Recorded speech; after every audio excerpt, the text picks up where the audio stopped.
Hello there, friends. It's Jimmy Maverick. Welcome to another edition of the Fantasy Maverick podcast. And today we are going to talk about your waiver wires for week 2, players you need to target right now and get them onto your team because they are absolutely going to be startable assets for you going forward. So stay tuned for that. Here we go. Listen up. It's time for the Fantasy Maverick podcast, starring the guy who's going to help you win that fantasy championship, Jimmy Maverick.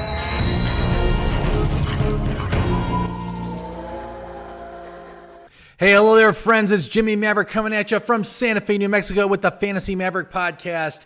And if you haven't done so already, please like and subscribe down below. Likewise, if you got any questions about any players, please leave me a comment in the comment section. Love to hear from you. Love to hear how your fantasy season is going. And let me tell you, it was a crazy week 1.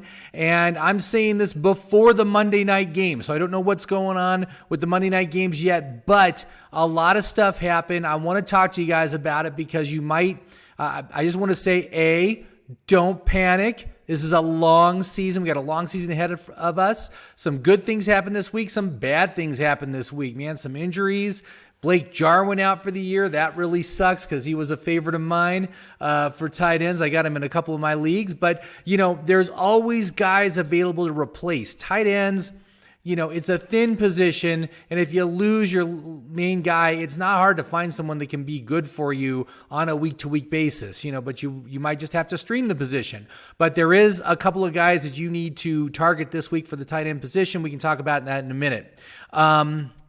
So this week very much reminded me of the end-of-season games when you get to like weeks, 13, 14, 15, right in that range, where teams have just, been completely eliminated from the playoffs. So they're just playing like they don't care. They're basically trying to spoil all the ones that are still in playoff contention. There are crazy scores that always happen. But this week, it happened. This year, it happened week 1. And I'm not surprised, because no preseason. We didn't know what the usage was going to be for some of these, for the rookies and for the players changing teams and stuff. But I want to just bring up a couple of things. First of all, regression risk. Regression risk is real, and it showed itself in week 1. Look at the guys that had disappointing performances. Now, CMC, he scored 25 points. He had a good week, but 5 targets, is that really what he's going to get going forward? That's not going to get you RB1, the RB number 1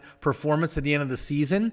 Michael Thomas, Dak Prescott, Amari Cooper, Devontae Parker, Mark Ingram, Aaron Jones, Austin Hooper. All these guys were disappointments week 1. And again, they were all tagged with the regression risk tag on my app. Now, I do want to say that there was a couple of guys that did great that I had tagged with regression risk, but they turned out they did very good. Dallas Goedert, Mark Andrews, Lamar Jackson, they did great as well. But I just want to remind everyone that week 1 last year, Patrick Mahomes looked fantastic. It was the Patrick Mahomes of 2018. He got like 4 or 5 touchdowns. It was a great game. And then he ended up as the quarterback 7 at the end of the year when all was said and done. So, again, it's a long season. I'm sure that some of these guys are going to bounce back nicely next week. But, regression risk is real, and you got to stay away from these kind of players because they have letdowns like this. Also, my other observation, man, the old quarterbacks looked old. Tom Brady, Drew Brees, Phil Rivers, all these guys had really disappointing weeks. They're guys that I've completely avoided in all my drafts. And, we'll have to see how Big Ben fares tonight. Big Ben was somebody who I was very reluctant to not only draft him, but draft anybody on the Steelers just because of what I saw last year and his age, seasons in the league and all that stuff. So we'll see what happens tonight with that. The only rookies right now that I am confident that you can start for week 2 are Clyde Edwards-Helaire, Jonathan Taylor, and Cam Akers. Those are the only guys, the only rookies that got decent volume on week 1. Some of these other guys, J.K. Dobbins, Zach Moss, Antonio Gibson, DeAndre Swift, they all had extremely low volume. And what that means to me is they are very risky plays because they are touchdown dependent right now. I mean, J.K. Dobbins, you look at his numbers, it's like, wow, he had a great week, right? He got 2 touchdowns. Yeah, he got 7 carries for like 20 yards. You take away those touchdowns, tell me how happy you would be with J.K. Dobbins in week 1. I'm going to keep those guys on my bench for now. But again, if you got Akers, Taylor, or CEH, go ahead and start them. They're great. They're perfect for what you're doing right now. So those are just some of my thoughts on week 1. But I want to just say right now, when managing your team, I say managing your team is 30% of success in fantasy football. 20% luck, of which there was some bad luck this week, but some good luck too. Some good stuff happened. And 50% was the draft. Draft is behind us. We can't do anything about that at this point. But I want to just say right now, you never want to stop improving your team. All right. Each week, you should be looking to add players to the waiver wire. And if you can get 1 or 2 players this season that become every week starters for you, one, your team's going to do great. If you get 2 or more, you are probably going to win your league. I mean, that's how important it is, and that's why you got to stay on top of it, and that's why I'm going to give you some names for players that you need to look to add to your team this week. Now, when I look at the waiver wire, I never sort by the points scored. Never look at the total points scored because that can be very deceptive, all right? Instead, I sort the list by either the targets and or the touches. So that way, that way you're going to see the usage, and the usage is the most important part. I want guys that are getting a ton of usage, that I saw, get a ton of work. Those are the kind of players that you want to add to your team because those are the players that are going to be valuable. Those are the players that are going to be startable during the course of this season. So all the players on my list got excellent usage this past week. I really like their upside, so you can go with these guys. Now, the way I handle the waiver wire is you don't want to just pick one, all right? What I'm going to say is you're going to stack these guys in the order that you like them and have them all set to replace the same player on your team. That way you'll only get one of them, all right? But because the way the waiver wire works, you could either be a fab or it could be, reverse of the order of the teams are in after each week, or it's random. However it works, your chances, if you just do a waiver wire claim for one tight end, you might miss them. And then you're going to miss out on some others that would be almost as good, almost as good to add. So like I said, when we talk tight ends, if you have Blake Jarwin on your team, you need to replace Blake Jarwin right now. I'm going to say put all these tight ends on your waiver wire in the order that you like them and try to get one of them to replace, the guy that you've lost. All right. So let's just get started. So let's just start. We'll start with the tight ends. All right. Since that's the easiest. Tight ends, again, it's a very thin position, very low volume. But these are guys that I think could be outstanding for your team this year. First one, Dallas Goedert. Certainly one of the guys I just mentioned, man, had a great week 1. Usage was fantastic. The receiving situation in Philly is not great. The offensive line is not great. So they're going to have to throw the ball a lot. And Goddard is absolutely a primary target of mine for this week if he is available. He got 8 targets. That is outstanding for a tight end. Total trust that. And if you get him, go ahead and start him. I think he's great. He's good to start. He's a top 12. So go ahead and start him. The next guy I like is a guy that's going to be available on a lot of waiver wires. I think Goddard he's about 50% owned. But this Logan Thomas is available on nearly every one. Logan Thomas of Washington got 7 targets yesterday. So that was outstanding. That was a total surprise. And he ended up with 4 catches for 37 yards and a touchdown. Again, the usage is what I really like. So the fact that he got 7 targets fills me with a lot of confidence that I could start this guy for week 2 with confidence, just because I think he'll continue to get a large amount of volume like that. Now, the third guy is riskier, but I think he's also a good choice. And as someone who I was talking about preseason, O.J. Howard. Now, Howard is the most utilized of the tight ends in Tampa Bay for week 1. So he had 6 targets, and there are 3 viable players here that are all going to be competing for targets as far as tight ends go on this team. But I think that O.J. Howard is the best choice overall. So again, if I was to set up my waiver wire, to replace Blake Jarwin, I would put Goddard first, Logan Thomas second, O.J. Howard third, all to replace the same player on my team. So at least I've got a good chance to get one of them, depending on my placement in the waiver wire. So now I've talked about the tight ends that I like. I'm going to give you 2 names of tight ends that I don't think you need to bother with. Do not make claims on these players, but Jordan Akins and David Njoku both had good weeks for points because they got touchdowns, but very little utilization. Akins had 2 targets. Njoku had 3, all right? And so they converted one of those into a touchdown. That makes them look better than they should be considered. So again, stay away from those guys. So let's move on to running backs. And again, running backs are the thinnest position on the waiver wire to find replacements. And that's why I always stock up on running backs as much as I can. But there are some good options here that have a lot of availability in a lot of leagues, and so you should go after these players. I got 5 names, 5. So I'm just going to start right out. Top waiver wire pickup for this week is going to be Nyheim Hines, who had 15 targets and touches in week 1. Again, with the injury to Marlon Mack, that means it's a 2-headed backfield with Hines and Jonathan Taylor. I've already said Jonathan Taylor is good to start. I think Hines is also good to start, as Rivers loves to target his running back. And Hines got like 8 targets or something like that. Something outstanding. That's really, really good.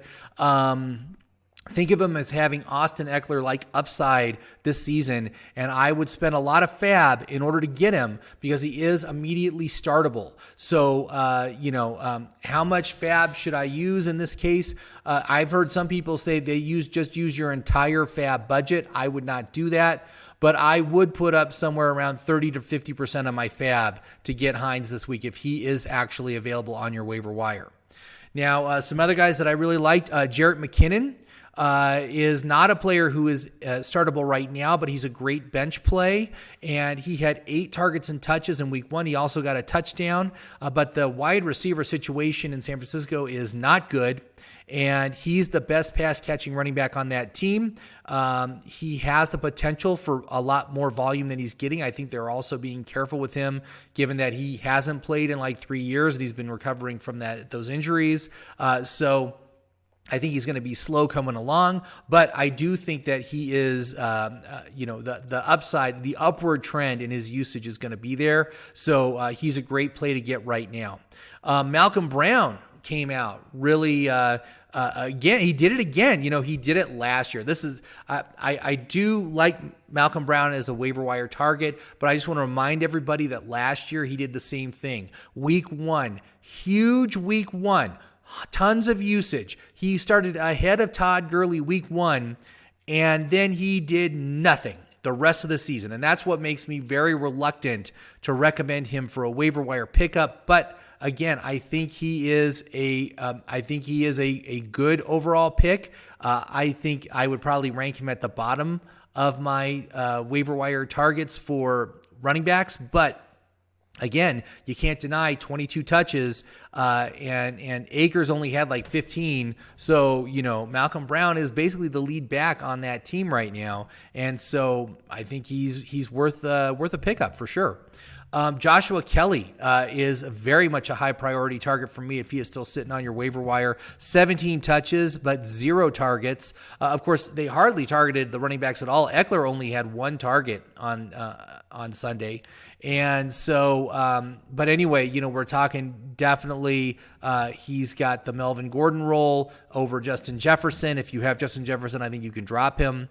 But if Kelley is available, man, I'd go out and I would try to get him for sure. Finally, another guy who did get drafted in a lot of drafts, but he still might be available on your waiver wire. That's why you should check. James Robinson, Jacksonville Jaguars. He had 16 touches plus a target. So he is the lead back in Jacksonville, taking over the Leonard Fournette role, and that is very enticing. And I think Jacksonville is going to be a lot more competitive than people think when you looked at how well they played this weekend against the Colts. Everybody was talking about how great the Colts are. I've been skeptical about the Colts all off season, mostly related to the quarterback situation with Phil Rivers, and they played about as I expected them to. So I think Jacksonville's good.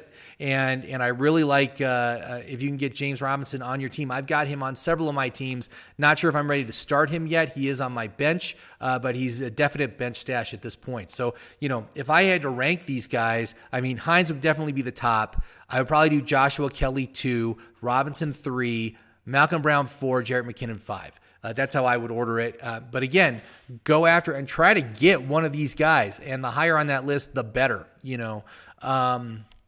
Finally, let's talk about wide receivers. And we're not going to talk about quarterbacks because there's always decent quarterbacks available on the waiver wire. You can always find decent matchups, so don't even worry about it. There's tons of good players, like Minshew's on the waiver wire. He's a great choice. But you shouldn't need to replace your quarterback unless he's injured, and you shouldn't ever roster a second quarterback. Just don't bother. But for wide receivers, got some good options this week. Russell Gage of Atlanta, basically in the third receiver role where Mohamed Sanu used to be last year. He got 12 targets, which is outstanding. I'm not sure how solid those 12 targets are because I think that Hayden Hurst, who only got a few targets in week 1, his role is going to grow as we get more into the season, but still outstanding. I mean, 12 targets, you can't deny that. So he would be my top wide receiver target.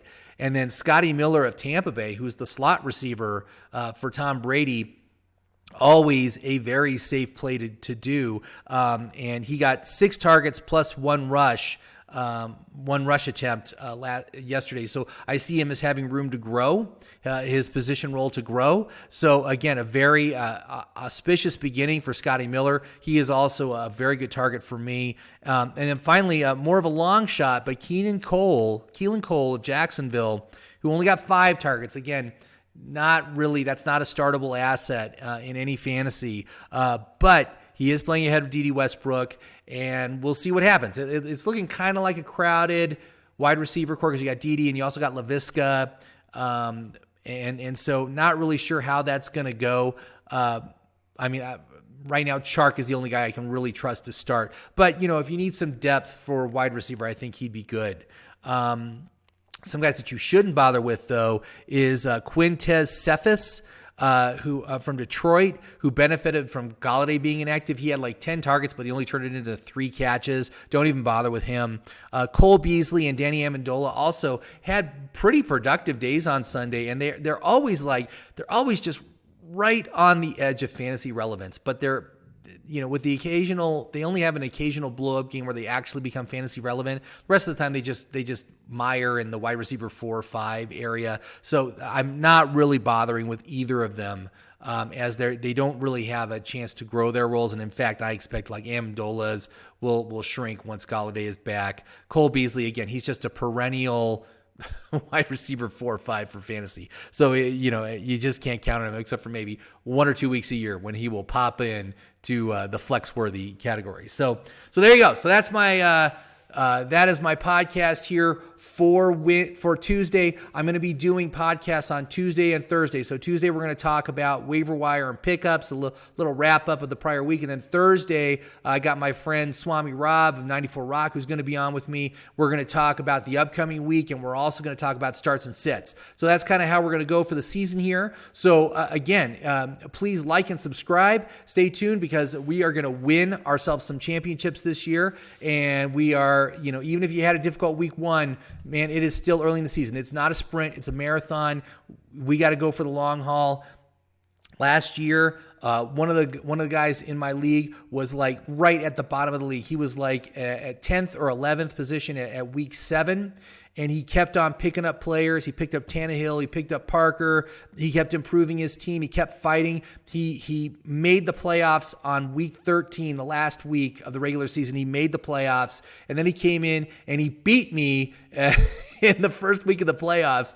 I couldn't believe it. He didn't make it. I think he did make it to the championship game, but he was defeated there. I'm not sure exactly where he ended up, but he ended up in the top 4. All right. And so, you got to keep playing to win. You got to keep playing every single week, improve your team, and make it as best as you possibly can. So that's my advice for week 1. So go out and get some of these waiver wire pickups, and let's get at it. Let's get ready for week 2. Have a good day, everybody.